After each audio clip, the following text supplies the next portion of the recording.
lahat ng eleksyon mahalaga. Of course, itong eleksyon na to may added significance because it's a presidential election. And the reality is, ang buhay natin ay nakasalalay sa kamay ng presidente.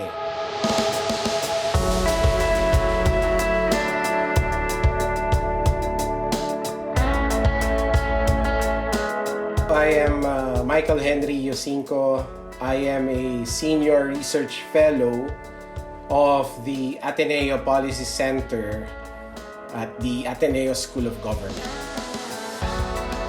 Elections mean the opportunity to change our leaders. Every 3 years, nabibigyan tayo ng pagkakataon na palitan yung ating mga public officials. That's fundamentally what election means for citizens. Pero syempre, sa mga Pilipino, may dagdag kahulugan. Kasi ang election sa atin ay matatawag natin na may fiesta atmosphere lagi. Dahil yung paraan natin ng pagkampanya is so festive and so celebratory that sometimes we forget that it should be a political exercise. So elections for Filipinos are two things, no? The chance to change leaders, but also to celebrate in a way our politics.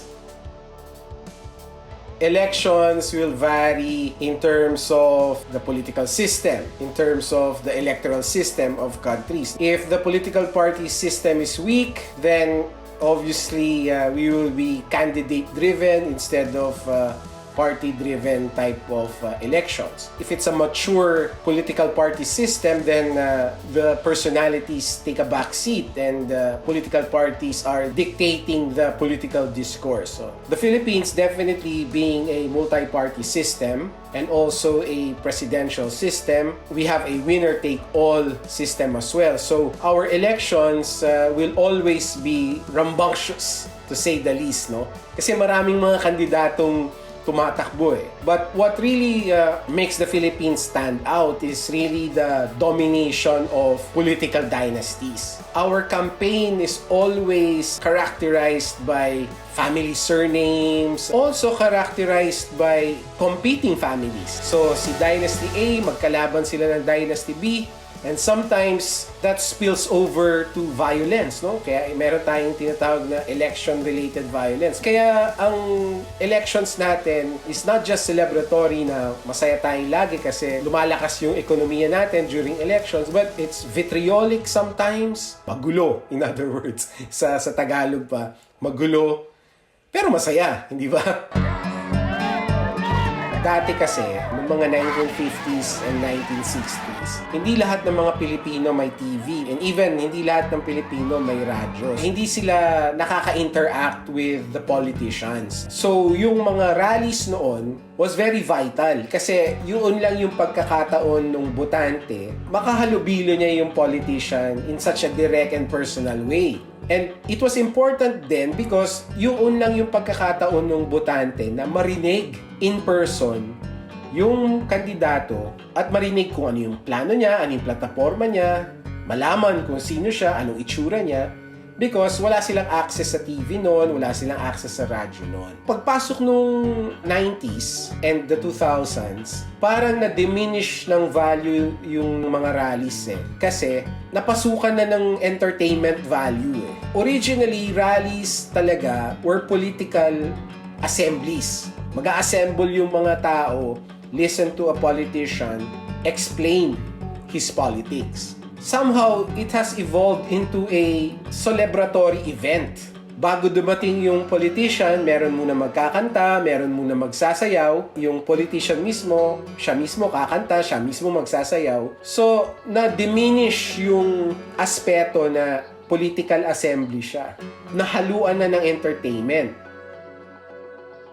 Before the pandemic, our campaigns were celebratory. Maraming motorcades, maraming concert rallies. Because of the pandemic, calculations of our politicians shifted towards social media. That has, in a way, minimized the fiesta-like atmosphere of our campaign. Although we still see that, right? Yung concert rallies. Early on, we had many of the motorcades and the caravans. And now we're seeing also the house-to-house, no? Yung mga pulong-pulong at the community level. Social media has really been utilized in a very extensive way. Social media use through influencers, political ads, yung regular users lang na supporters have been given the platform to campaign in social media. Social media has, in a way, amplified or widen the platform for candidates to campaign. Social media also has given them the opportunity to make corrections of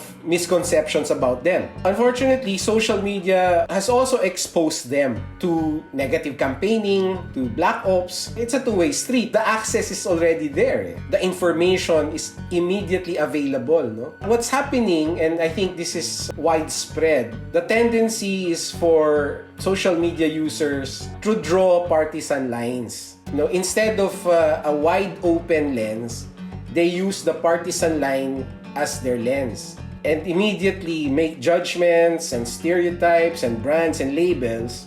And so what happens is they only absorb information that confirms their bias, and that makes them vulnerable to disinformation and misinformation. I would suggest is for the users to look at social media as really a chance to learn from the others. We have to stop using social media as a weapon to divide us. We have to see it for what it is, which is a bridge for us to interact. There's another one that has gained my attention, the voluntary mobilization of the youth, the young Filipinos. That gives me some optimism. That tells me that our young people, they are now carrying this mentality that we have a skin in the game. What happens in politics affects us, and therefore we have to be involved.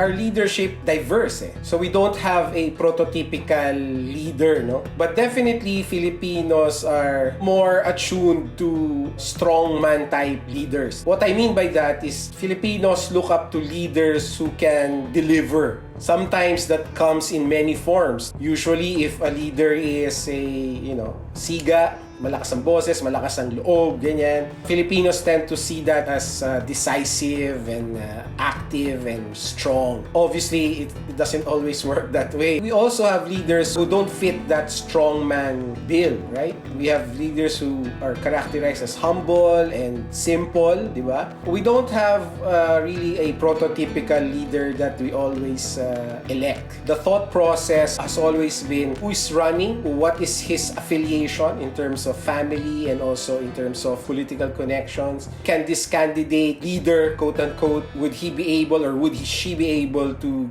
provide for us what we need, like jobs, employment opportunities, and so forth? What should we be looking for? My suggestion would be the Constitution. What does the Constitution prescribe for public officials? Public office is a public trust. When we look at candidates who want to be public officials, who want to be our leaders, basically offering themselves to us so that we put them in that position of leadership, my guide would be, can we trust this candidate? And so I will look, what qualities will I look for so that I can say that I trust this candidate? I will look for, first of all, honesty. Is he truthful?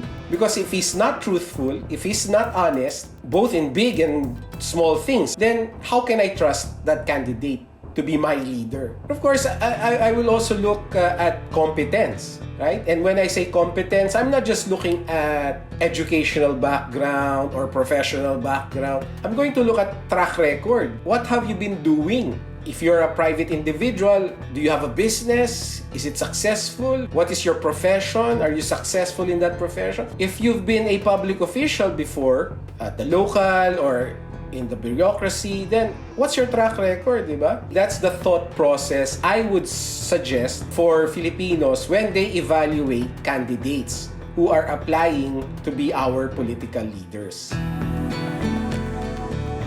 For me, the first recommendation I would make is for our voters to really go to the website and the social media accounts of the candidates.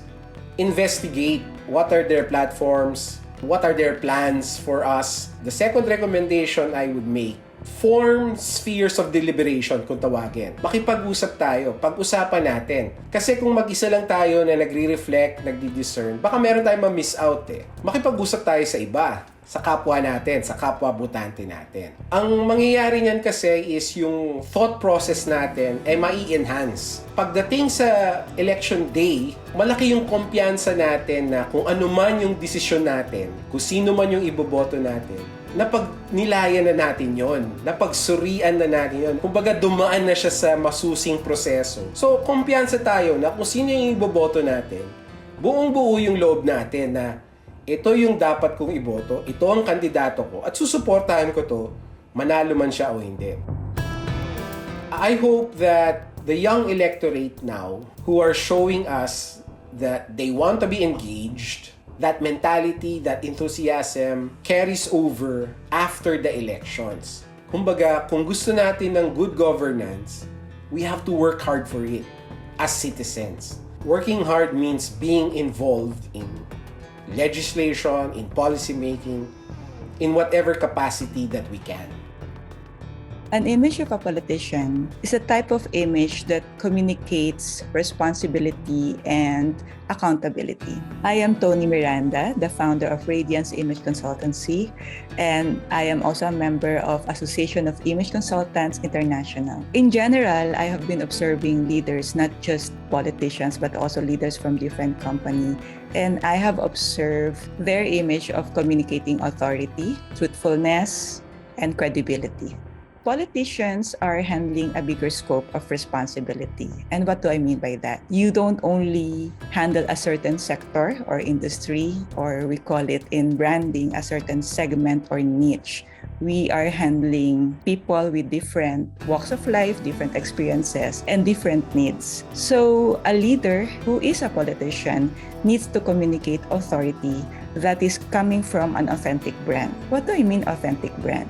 It is something that is coming from an authentic persona, which is you, the leader himself or herself. A leader who is authentic will not have a problem in communicating their consistency when it comes to platforms, character. That will make you now relatable because they will not be confused about who you are.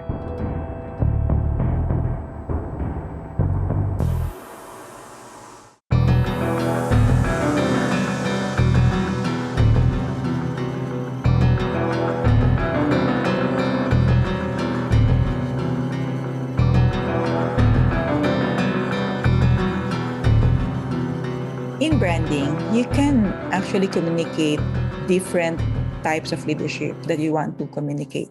But the best brand that you can communicate is that you are that leader who has a solution to their problem. I am the leader who can help you and we will do this together. Based on my observation, anong candidate nga ba ang appealing sa mga masa? Gusto ng masa yung makatotoo, yung truthful, deeply rooted in purpose, have strong faith, as well as someone who is in control. Meron din siyang authority who can implement all the platform and promises na sinasabi niya sa amin. So sabi nila, okay, pero yung authority nakakatakot. There are different ways to communicate that. You can communicate that you are this leader of authority, and because of that, you are deeply rooted with truth. What else? With your purpose, faith, and even your credibility, character. And it will now make them see you as someone whom they can trust because they now trust your authority that is consistent, and they now want to follow and support everything that you implement as the authority. A politician projects servant leadership because we are actually like applying for a job wherein the client that we serve are the Filipinos, our constituents. That's why we cannot serve them when we are not able to project that we can actually manage ourselves as well. It's very important first that you have clarity. Who are you as a leader? We do not create a different you. The who you are needs to be the authentic you. So once you understand who are you as the servant leader, then we create your vision. And that vision, or we call it compelling vision, will now determine your mission as a servant leader? What's your purpose? What's your platform? When we are able to gather all this information, that's the time you choose your slogan, you choose your color, your logo, things that can easily be remembered by people. It's very important that you are able to establish your brand message, because that's where you will align your appearance, your behavior, your communication, and other channels of, we call it marketing or promoting yourself as a servant leader. As an image consultant, it is very important for me that a candidate is mindful of their executive presence, because leadership speaks through the way they look, the way they speak, and the way they behave. And all the details they see in you, from the tip of your hair up to the tip of your toe, communicates what's important to you. So if you are important to yourself, you will take care of yourself, your grooming, everything, your clothing, because you wanted to respect them with the way you look. You wanted to respect them with your facial expression and everything. And now it will communicate to them that they are also important to you. When you are disorganized in small things, how can people expect you to be organized with big things? So be organized with yourself first, and that sends out a very strong message that you can be that leader who will also put everything in order. We can actually communicate sincerity through powerful listening. We listen to them. Now, with behavior. In image consulting, we actually teach behavior through what we call etiquette. And what are the do's and don'ts? You need to always be on time, always respond to messages. You need to manage the way you respond. We need to model that we can be that leader whom their children can look up to. Is about respect. So when everything is anchored on you wanting to show respect to others, you can now go to the higher level, which is you now want to create an impact and inspire others. How to choose the right candidate? First is we need to see character. Next is credibility. How have they been when it comes to decision making? What are the accomplishments that they had already to help the Filipinos? I hope and pray that this coming election, people will be wiser when it comes to casting their vote. That they will not only consider the candidate that they are voting, they will also consider the whole country, the next generation, listen and watch different platforms where they are in. And I hope and pray that we will not use emotions when we vote. Check first the facts and eliminate or discard things that are not true. Let's focus on making a difference by choosing the right candidate.